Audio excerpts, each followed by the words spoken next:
சிந்திக்கலாம் வாங்க.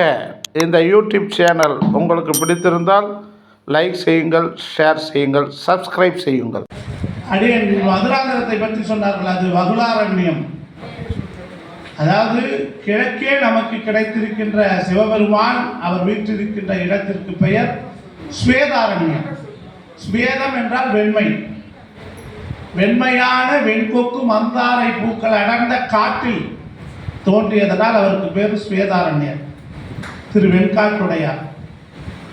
அவருக்கு ஆதி காலத்திலே ஒரு பெயர் உண்டு, மகாதேவர்.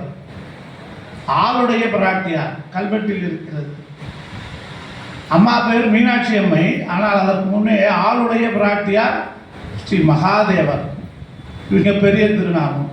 அது கிழக்கிலே ஸ்வேதாரண்யம், மேற்கிலே வகுளாரண்யம். வகுள மரம் என்றால் மகுட மரங்கள். மகுட மரங்கள் அடர்ந்த அந்த பகுதியிலே ஏரி காத்த ராமர் இல்லையா, கோதண்ட ராமர் என்பதுதான் அவருடைய திருநாமம்.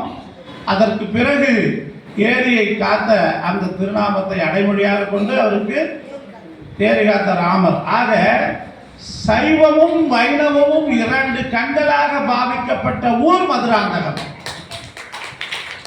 ஆனால் இடையிலே சைவம் சற்று தொய்த்திருந்தது. ஆமாம், அது சதுர்வேதி மங்கலம் 4 வேதங்கள் வல்ல, ரிக் யஜூர் சாம அதர்வண வேதங்கள் வல்ல அந்தணருக்கு தானமாக கொடுத்தான். யார் கொடுத்தா? மதுராந்தக சோழன். மதுராந்தகன் என்பதற்கான பெயர் காரணம் தெரியுமா? மதுரைக்கு அந்தகன். மதுரை என்பது பாண்டியர்களுடைய நாடு. எப்பவுமே பாண்டியனுக்கும் சோழனுக்கும் சண்டை. அவன் மதுராந்தகம் பிறக்க சொல்லி அவங்க அப்பா சொல்லிட்டார், டே நீ தாண்டா மதுராந்தகத்துக்கு அது பாண்டியனுக்கு யமன், மதுரைக்கு நீ தாண்டா யமன், அந்தகன். அதனால மதுராந்தகன் பெயர்.